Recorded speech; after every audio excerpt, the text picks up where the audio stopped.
America's current nuclear strategy is a deterrent strategy based on the idea that nobody can win a nuclear war without mutual annihilation. And this has been the strategy since the 1960s, based entirely on an all-out nuclear attack from Russia. But this is a problem for the US, because Russia is playing by their own set of rules.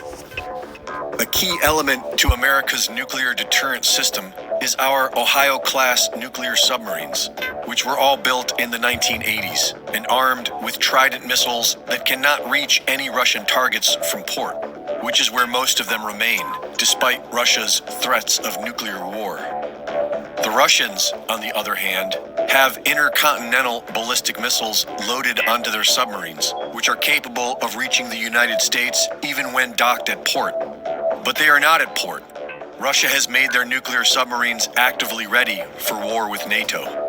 We reportedly have only 4 on patrol at all times, because the main element of America's nuclear deterrent is our aging land-based nuclear umbrella, designed specifically for mutual assured destruction, a doomsday machine.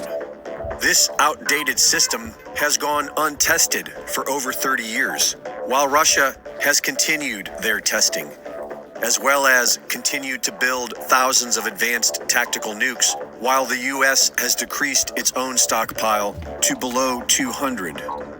Biden has assured Putin that a nuclear war can never be won, even though the United States itself has already proven otherwise. So is it really that mad to assume a possible victory? We know that the Earth can withstand it. There has already been over 2,000 nuclear bombs detonated on Earth, mostly underwater, underground, and in the upper atmosphere. But it's clear that the Earth's atmosphere can take it. American media is even suggesting it would be good for the environment. But the West could potentially be defeated with only one nuke. Russia has released videos of a strategy wherein they could detonate an underwater nuke to create a tsunami that would devastate the United Kingdom. But there is a strategy far more simple that they could deploy. A surprise attack with a super EMP weapon could bring the United States and Europe to their knees in an instant. A large enough nuke detonated in our upper atmosphere could fry the entire electrical grid, which is already in need of repair. This type of super EMP is capable of an electromagnetic pulse that can emit up to 150,000 volts per square meter, which is 3 times the amount our military systems are shielded for.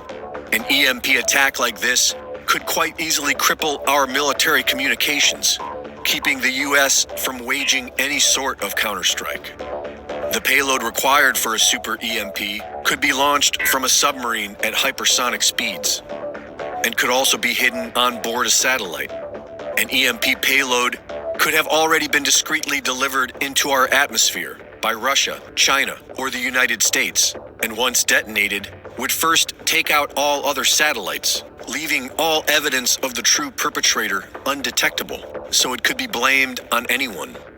And with the CCP-owned Biden administration openly vying for the Great Reset, it would seem that taking down the entire public grid could actually serve their Build Back Better agenda. Why on earth would the world care if America was silenced and put to sleep? Average Americans seem to enjoy the endless illegal wars. The mercenaries are now clamoring for a few more bloody dollars. The liberals are celebrating a world war with Russia.